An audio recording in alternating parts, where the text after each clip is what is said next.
The laughter in the room felt a little too rehearsed, like everyone was trying too hard to prove how happy they were. I stood near the long dining table, fingers grazing the rim of my wine glass, pretending to listen while my thoughts wandered. The soft satin of my dress clung to my skin, and somewhere in the background, a child's giggle mixed with the faint hum of a country song my mother loved. Family reunions used to make me nervous. But tonight, I wasn't nervous, just watching, observing. It had been 6 years since I'd last seen most of them. 6 years since the night I walked out with nothing but a suitcase and a promise to myself that I'd never come back small. And yet here I was, standing in the same house but not the same woman. Then I saw him. My brother-in-law, Ethan Miller, striding in late, still carrying that cocky grin that used to make my stomach twist. He'd married my sister, and for years, he'd made sure I remembered my place, the jobless dreamer of the family. He poured himself a drink, talking about his new position at a big corporate firm in Chicago, boasting, as usual. Everyone clapped. My sister beamed. Then my cousin, bless her unaware heart, blurted out, "Oh my God, Madison, isn't that the same company you're running now?" The room went silent.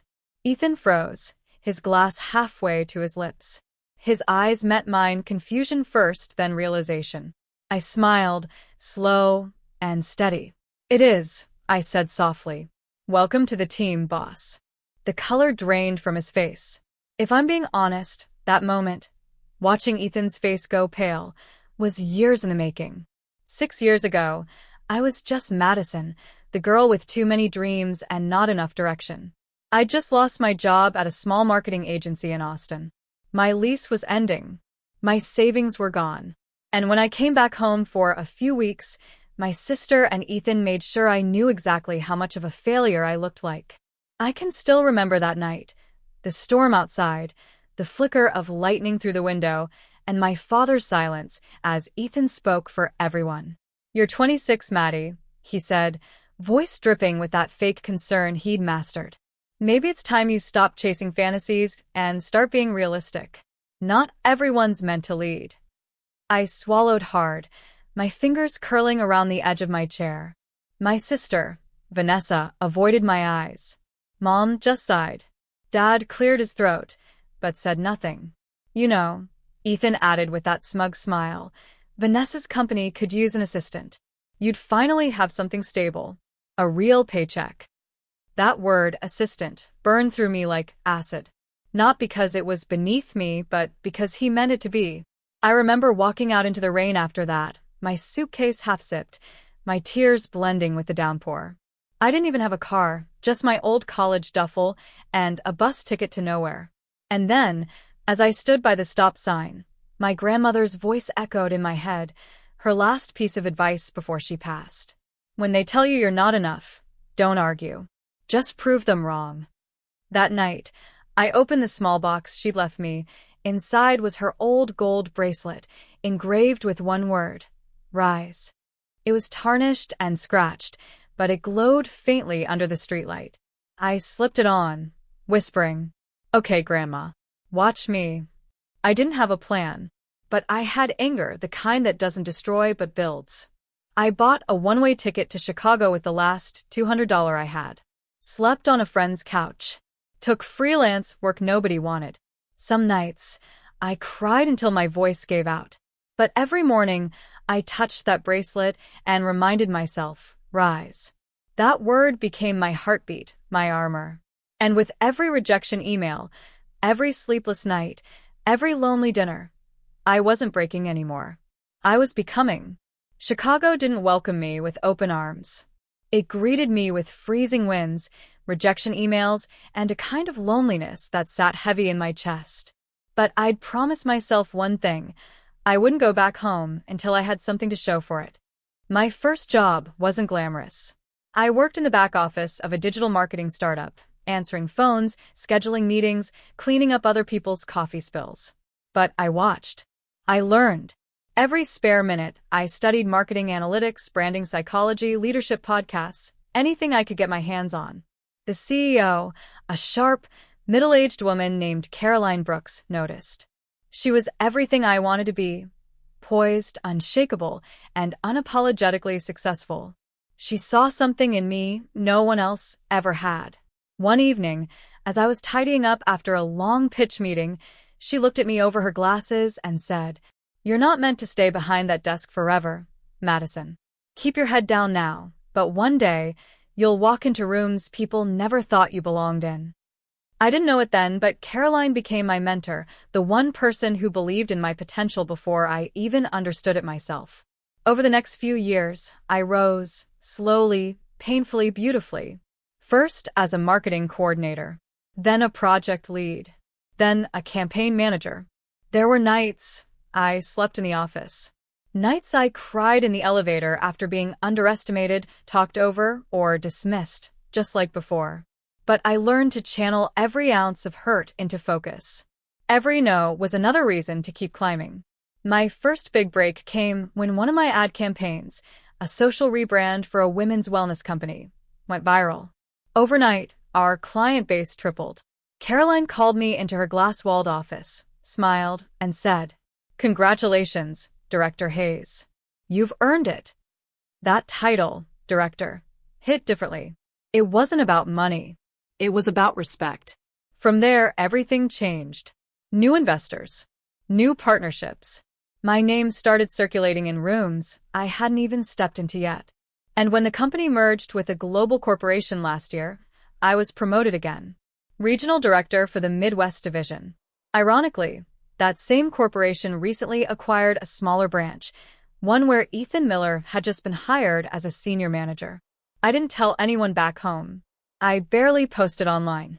Let them believe I was still the quiet one, still the dreamer who never made it. Because I wasn't chasing their validation anymore, I was building my peace. Sometimes, late at night, I'd catch my reflection in my office window, hair pinned up, blazer sharp, city lights stretching behind me, and I'd touch my grandmother's bracelet. Still worn, still scratched, still shining. That word, rise, hadn't just been a promise. It was the path I'd carved with my own two hands. And soon, they were going to see exactly what that meant. The room was still, so still that I could hear the faint tick of the clock above the mantel. Ethan's glass trembled slightly in his hand as he tried to process what my cousin had just said. My sister, Vanessa, was the first to break the silence. "Wait, what?" She laughed nervously. "Maddie, you're joking, right? You can't be. The new regional director?" I finished for her. "Yeah, that's me." A dozen pairs of eyes shifted toward me. Curious, shocked, calculating. The same people who once told me I'd never make it beyond my small-town limits now looked like they were trying to solve a puzzle that didn't fit their old picture of me. I didn't gloat. I didn't need to. I just stood there, steady and calm, like the woman I'd fought to become. Ethan recovered first, forcing out a laugh. "You've got to be kidding. You, my boss? That's impossible. I just signed my onboarding papers last week." I tilted my head slightly, letting the smallest smile tug at my lips. "Then you must have missed the new org chart. It's been updated."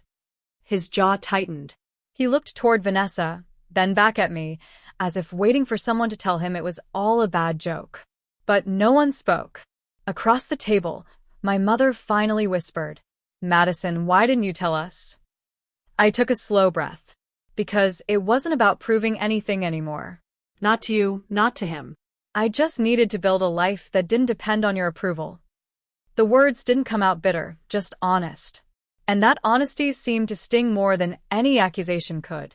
I walked over to the long oak table and set down my clutch. The golden bracelet around my wrist caught the chandelier light, glinting like a small sunbeam. "This company," I continued, "isn't just a job for me. It's my life's work. Every campaign, every late night, every failure. It led me here. So, yes, Ethan, starting next week, you'll be reporting to me." A ripple of whispers spread through the room. Someone coughed.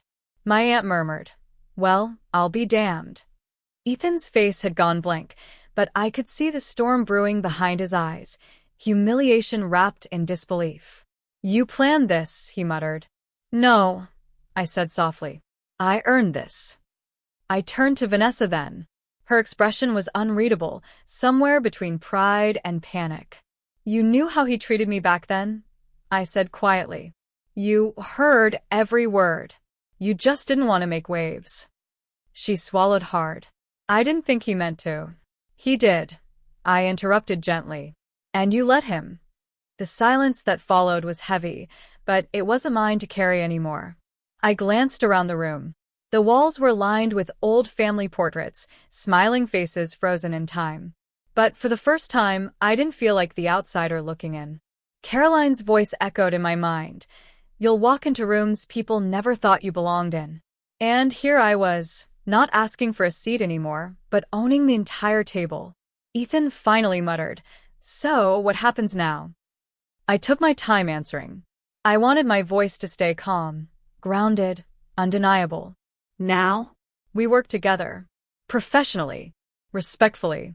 I expect the same standards from you as everyone else. Nothing more, nothing less." Then, after a pause, "And maybe, someday, you'll understand what it feels like to earn your place instead of being handed it." For a heartbeat, no one moved. Then my father, quiet all evening, cleared his throat and said softly, "We underestimated you, Mads." I smiled faintly. "Yeah, Dad."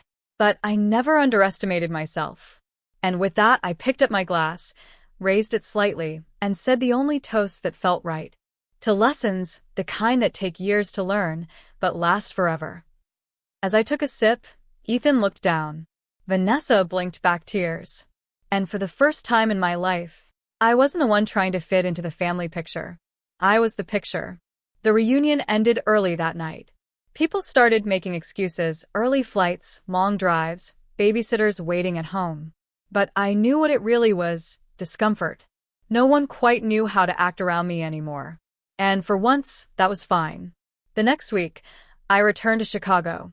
Back to glass walls, the scent of espresso and ambition, the world I'd built from the ground up.